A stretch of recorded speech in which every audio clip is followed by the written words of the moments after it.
The ocean is telling us things today. And I think the ocean is telling us that it actually doesn't need us. The ocean is telling us that we need it. We better stop abusing it. It's going to be here in the future. It may be in a slightly different state or a dramatically different state, but it's not going to go away. Our condition is far more vulnerable. The ocean holds all the cards.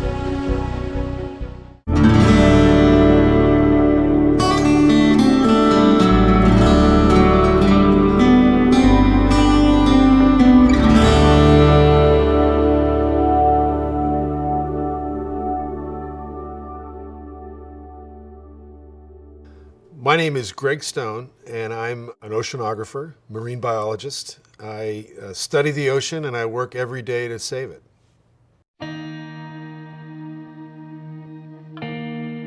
I grew up in the outskirts of Boston. I actually didn't live near the ocean, but I was connected to the ocean through TV. I watched Jacques Cousteau documentaries as a kid, and I used to sit there on the living room floor with my mask and flippers on, watching these shows. I used to count the days between Jacques Cousteau documentaries. Finally, I got to the ocean when I was about 7 or 8 years old for the first time, and got to dive into the ocean. I remember I was with my cousin, and he lived near the ocean, and he had 2 flippers and 2 masks, so we each had 1 flipper and a mask. To this day, I remember the colors of the starfish, the bracing, wonderful feeling of being in salt water, the waving fronds of kelp, and I was totally lost and in love with the ocean from that moment forward.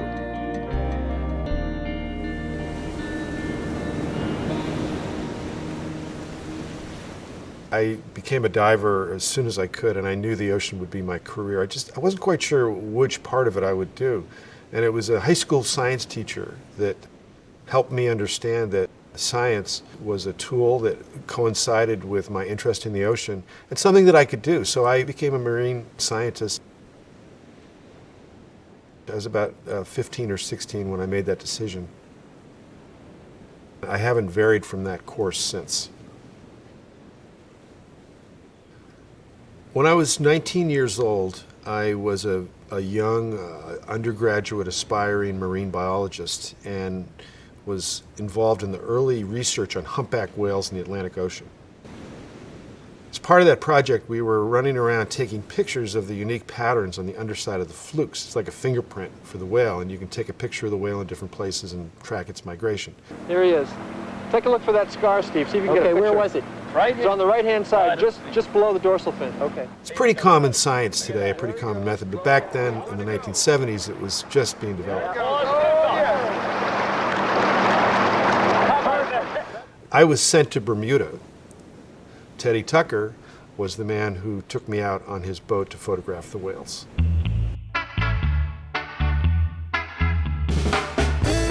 Going along very slowly, right ahead of us. When I first met Teddy, I had never been basically outside of Boston. When I get delivered to this guy's house, I didn't know who this guy was. But I knew he had a boat, and he was instructed to take me out to photograph the whales. So we went out together, the two of us, and I kind of asked him, I said, you know, what do you do anyway? And he said, oh, I do a little digging for the Navy when they need to put a cable in, a little bit of diving. He didn't actually reveal who he was.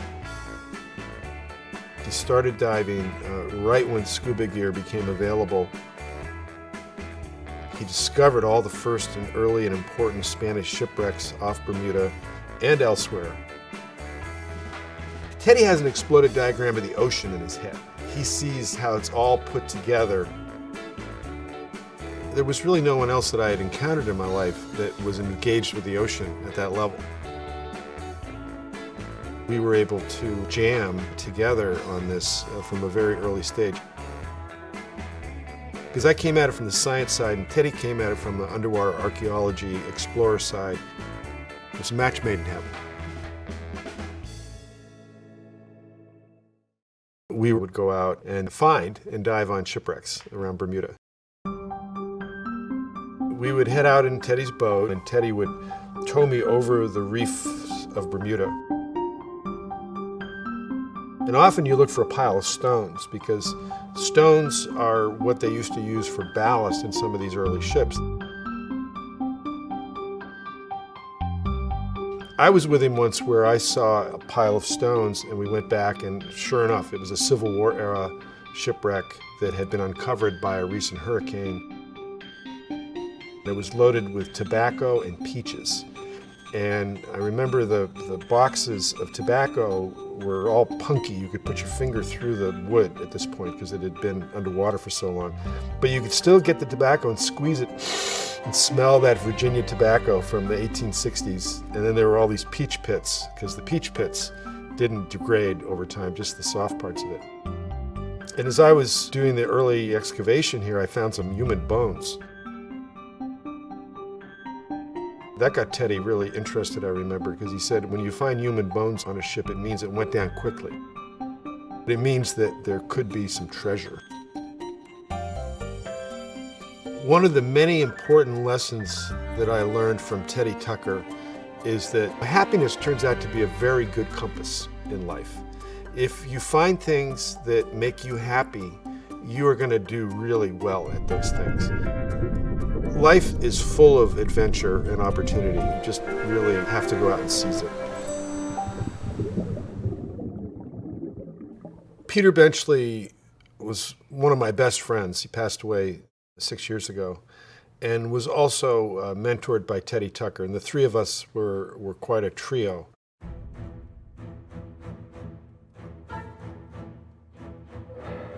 Peter is the greatest ocean novelist of our time. He's most well known for his book, Jaws,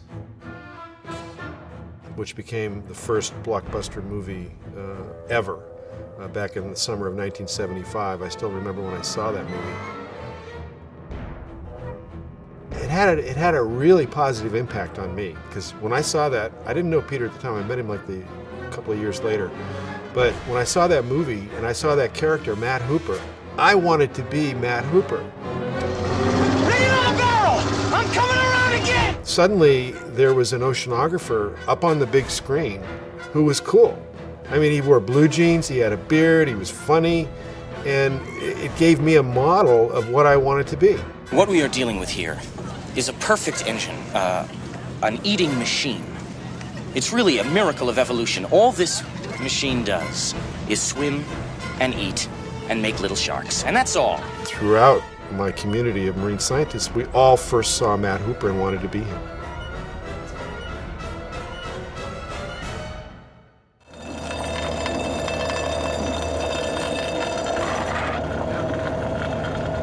Round and round went the flipping great wheel. Over the years, it's been a very interesting relationship and collaboration between Teddy Tucker and myself, and Peter Benchley. We all kind of noticed the ocean degrading at about the same time. But we all had different time references. Teddy's went back to the 1940s, and mine sort of went back to the 1960s. And at the time that I met Teddy, he'd probably spent more time under the water than just about anybody else on the planet. Teddy has noticed a change, and it's very disheartening to him. When he first started diving, the ocean was full of sharks, the ocean was full of life. I think I've seen one shark in the many hundreds or probably thousands of dives I've done in Bermuda.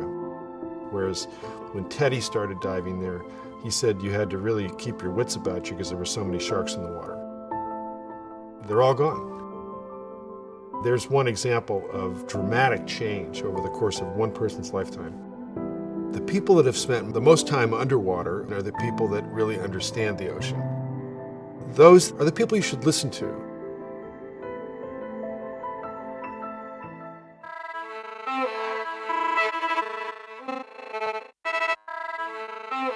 The ocean is often referred to as the universe below. And it's a great metaphor because in many ways it is like a universe down there. Like the universe, we actually are just getting to know it. We're getting to know the edges of it as far as we can see. The deeper you go, the weirder it gets. Light disappears within the first 1,000 feet. It's dark, and it starts to get cold, and the pressures start to increase. As all these factors come to play on biology, the biology gets strange and weird. The animals begin to get pretty stratified. The deeper you go, you enter completely different ecosystems that don't come to the surface until you get down into the very deep abyssal hadal regions. This is where life forms have adapted to high pressure, cold. It's almost like outer space.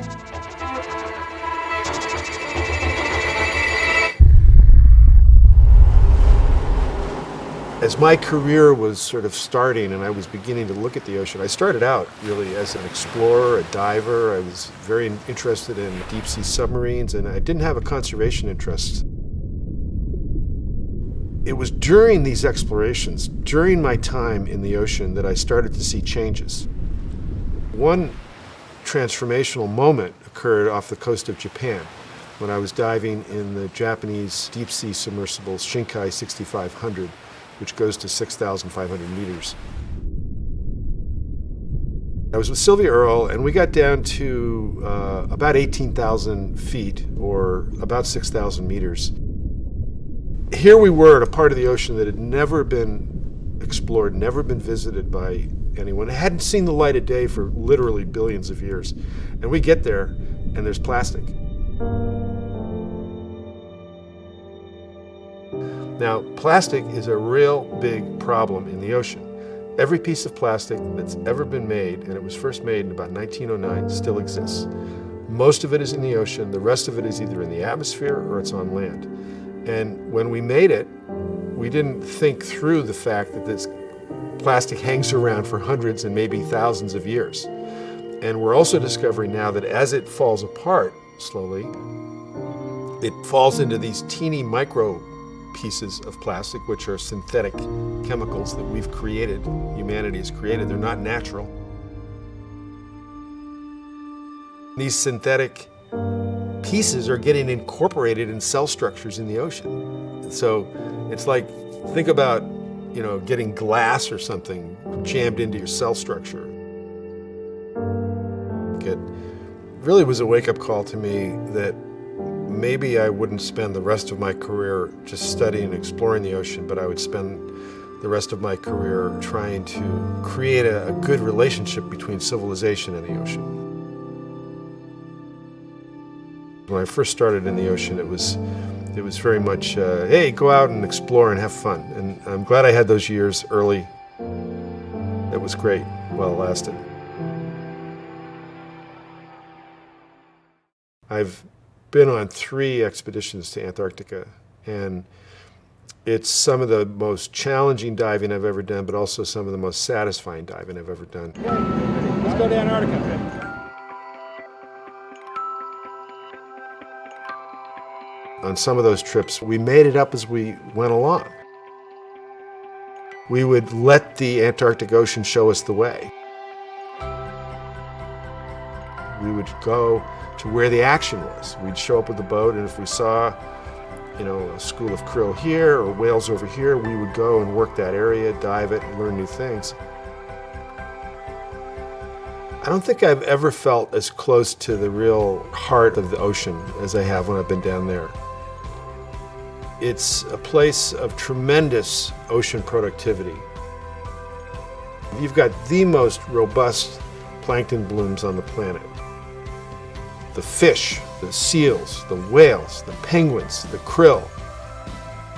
And it's creating oxygen for the planet. And it is one vital, healthy, challenging place.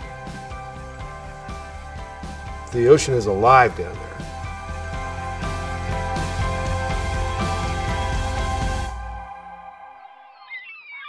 I co-led an expedition to explore the biggest iceberg in history. It was called B-15 for National Geographic. Well, this is it.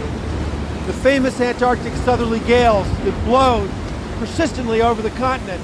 Now we're here amongst the great icebergs, and these winds are one of our big obstacles. During the expedition, we were diving in and around icebergs. Finally calm down a little bit, let's go. We needed to come up with kidney warmers to deal with the cold. We had a heater over our kidneys, then we dragged this big battery around that would keep the heater warm, and of course your blood goes through your kidneys, right? So if you want to keep your blood warm, heat your kidneys. We had actually tied up to the side of an iceberg, which is not uncommon when you're down there. You anchor to the ice and you tie your boat up and you get off on the iceberg back and forth, and it keeps you stable. And we were diving around this iceberg and under it, and it was near Cape Hallett. And, you know, for some reason, to this day, I'm not even sure why, but we decided to move the boat for dinner. So we unhooked the boat from the iceberg. We drove about a mile away from the iceberg, had dinner.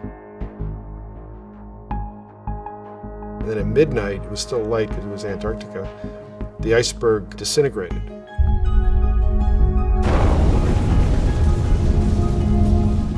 And it appeared to explode. Of course, it can't really explode. It just lost its structural integrity and collapsed. And I know that if we had been tied up to that iceberg like we had been like an hour before, we probably wouldn't have been killed, but I know the boat would have been severely damaged.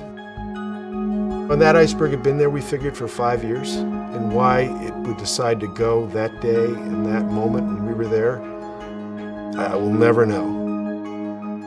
It's important for understanding the pulse of the ocean, for understanding the future of our planet. A lot of those secrets lie in Antarctica. The country of Kiribati is the largest atoll nation in the world, and it stretches from the Gilbert Islands in the west through the Phoenix Islands in the middle and the Line Islands to the east. And this is right across the equator in the Central Pacific. So it's basically halfway between Hawaii and New Zealand. You find the country of Kiribati. Everybody would say to me, Greg, why are you going to Kiribati? I always get these questions. First they'd say, where is it? What is it? And I'd tell them, and they'd say, why do you go there? And I say, because that's where all the ocean is. We generally refer to these countries like Kiribati as, we call them small island developing states, or it turns into an acronym of SIDS. But I like to call them giant ocean states, because even though they're very, very small in land matter, there's only 33 islands that make up this whole country. Each island generates a 200-mile zone around it called the exclusive economic zone, which is essentially ownership, sovereignty of that ocean and seabed.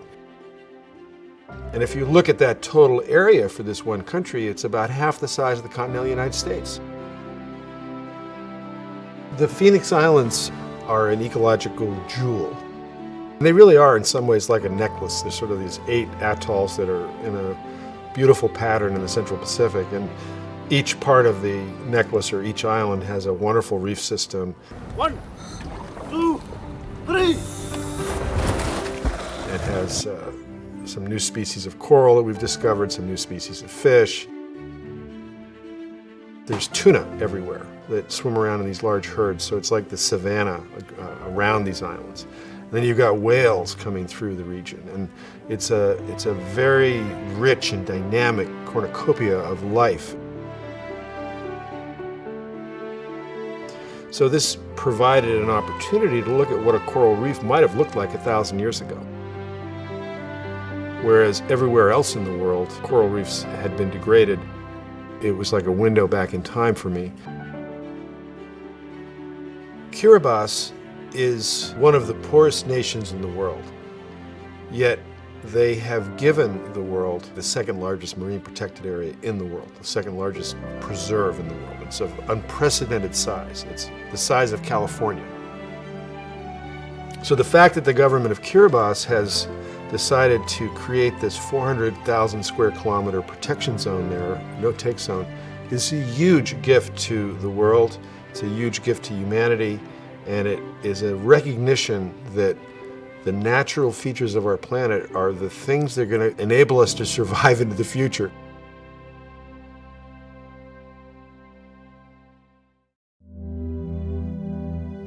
Kiribati has some other important messages and lessons for us. One is that as sea levels rise, and they are rising from global warming, Kiribati will be submerged. And the whole country will likely be underwater in the next 100 years or so. Even now, when I go to the places where people live in this country, the land is only about 3 feet above sea level now. So it's very low-lying islands. So as the sea levels rise, the storm waves will come over and completely take these islands away. Here's a culture that's about 2,000 years old that's going to be driven to a change, hopefully not extinction, hopefully there'll be some solution. We have a situation where developed countries like the United States and developing countries like China, we have burned and are burning all these fossil fuels that have heated the planet. And by heating the planet, we've made sea levels come up, which is now taking away the home of a whole culture, a whole nation.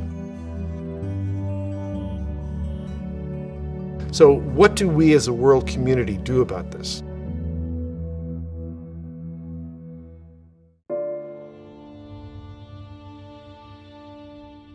Everything's changing, everything's moving to different states all the time, and the ocean is no different from that. The big challenge with the ocean is the rate of change, and the rate of change is unacceptable right now. It's the rate of change which is going to disrupt our lives. It's going to make living on this planet hard in many places, impossible in some places, and challenging everywhere. Very few people contest the human influence on climate change. And I often get in discussions with these people, and what I point out is okay, there's a 98% consensus that climate change is happening, that people are responsible for it, but there's a 2%, you're right, of scientists that don't think that that's the case. But here's the deal. The consequences of this are so real. No one disputes the consequences of what's going to happen. We're going to have more wildfires in California. There's going to be more drought. There's going to be crazy weather. When you heat the planet up, you energize the climate system, and it creates more chaotic weather. That's why you get snow in strange places and why you get all these droughts in other places. So if the consequences are so dramatic, why take the chance? Would you get on an airplane that had a 98% chance of crashing, or maybe even a 50% chance of crashing? Let's say 50% of the scientists believe it's happening, 50% say it's not, and that was an airplane. Would you get on the airplane? I mean, that's what we're looking at here. This is the real deal. This is a disrupted planet. This is a disrupted ecosystem. Think about the ocean and the fish in it and the other marine animals that we eat like a freezer. Prior to World War II, we were just taking things off the top of the freezer, and that's all we were eating. Then after World War II, suddenly you could go out with 1 or 2 men on a boat and catch a lot of fish, whereas before you needed a whole boat full of men pulling lines to catch fish. Now you had hydraulics. We could go farther, we could go to precise locations, so we started to go down the freezer into the next layer of food in the ocean. We used that up. So we went from the coast, or the top of the freezer, out into the open ocean, sort of the middle of the freezer, and we depleted all that. And then we've finally gone down to the bottom of the freezer, which is the bottom of the ocean, where we've found these fish populations that are thousands and thousands of feet down. And I'm talking about orange roughy. I'm talking about something that you'll hear referred to as Chilean sea bass.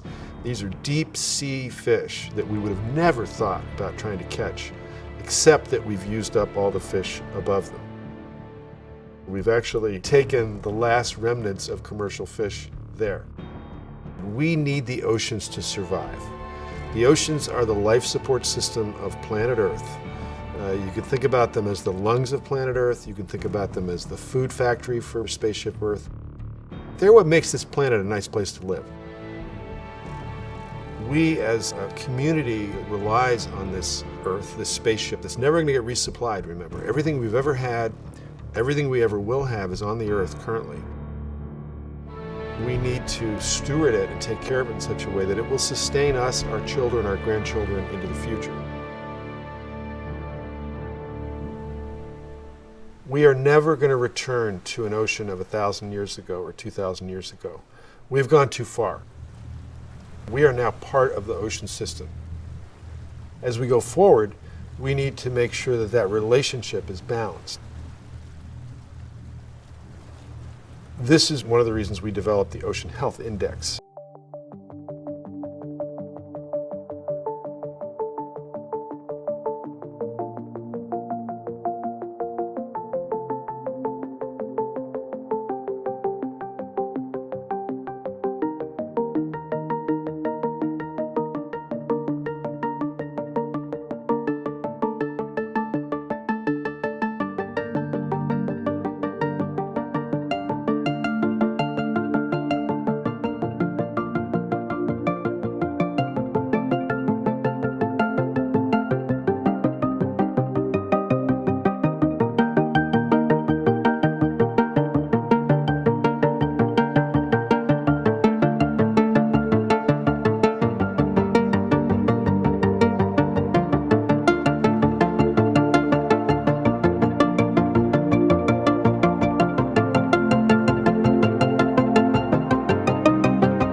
Such as China, Israel, Colombia, and others are adopting it.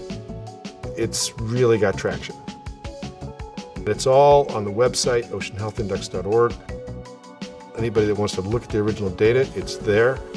We're putting our best estimate, our best science out there, and we're asking the world to come back and help us improve it. Conservation is a team sport.